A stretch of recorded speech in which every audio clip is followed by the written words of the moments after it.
Olá, saudações a todos. Eu sou o professor Lester e a nossa pergunta de hoje é: você já sabe qual o segredo das negociações bem-sucedidas? Você sabe como abordar e como fazer com que elas tenham o melhor resultado possível para você? É sobre isso que a gente vai falar um pouquinho mais hoje.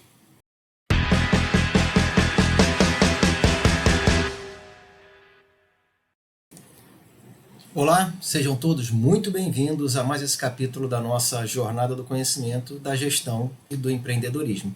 E hoje a gente vai tratar sobre um assunto que ele é fascinante: negociação. O que acontece quando duas pessoas ou dois grupos eles estão negociando? Você já chegou a se perguntar o que realmente acontece quando as pessoas elas estão negociando? Seja numa mesa, seja em casa, seja com seus filhos, seja com as esposas. Quais são os ingredientes essenciais para que essa negociação seja de sucesso? Que deixa todas as pessoas satisfeitas e principalmente comprometidas com aquilo que elas decidirem naquela negociação. Esses mistérios da negociação é o que a gente vai aprender no decorrer do nosso capítulo de hoje, a partir de uma fábula, como sempre, que eu vou contar e que eu espero que vocês prestem atenção e anotem as 3 dicas principais para que depois a gente possa vir a conversar sobre elas. Então, a nossa fábula de hoje é sobre o Acordo da Floresta Encantada, que, como o próprio nome diz, era realmente encantada e onde habitavam uma série de outros animais, dentre os quais o astuto lobo, o paciente coelho e a sábia coruja. Esses 3 animais, além de todos os outros, eles viviam em completa harmonia, de acordo com as próprias necessidades, até que surgiu uma disputa, onde todos os 3 identificaram uma mesma clareira muito especial dentro daquela floresta, onde eles queriam usufruir de algumas atividades. Pelo lado do lobo, ele queria caçar naquela clareira. Já o coelho, ele queria plantar os vegetais dele. E finalmente a coruja, ela queria pura e simplesmente construir seu ninho. Cada um deles começou a disputar e começou a dialogar, tentando negociar, impondo as suas necessidades e não chegavam a nenhum objetivo.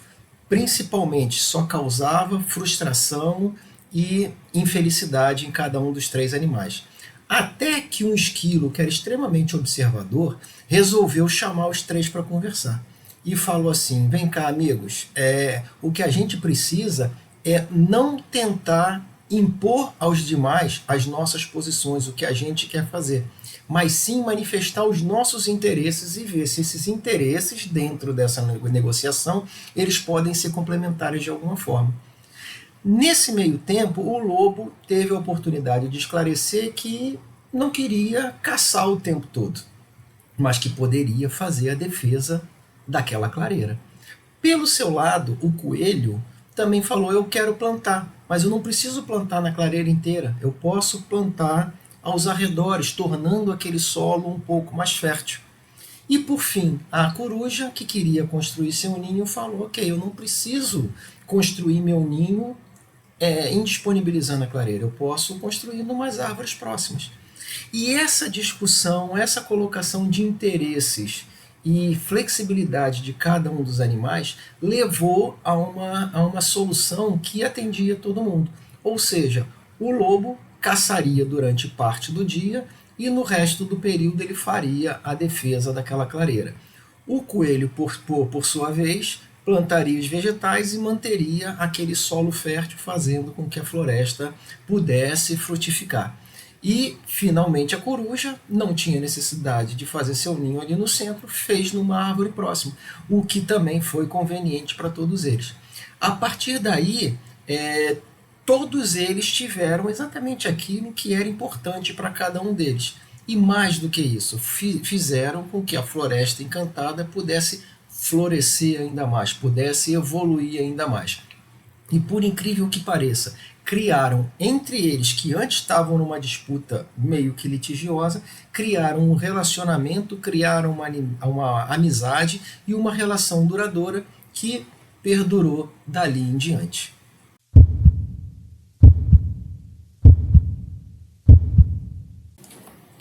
Então, Depois de terem ouvido a fábula que a gente teve a oportunidade de contar aqui, vocês conseguiram identificar pelo menos 3 pontos importantes para que a gente possa discutir?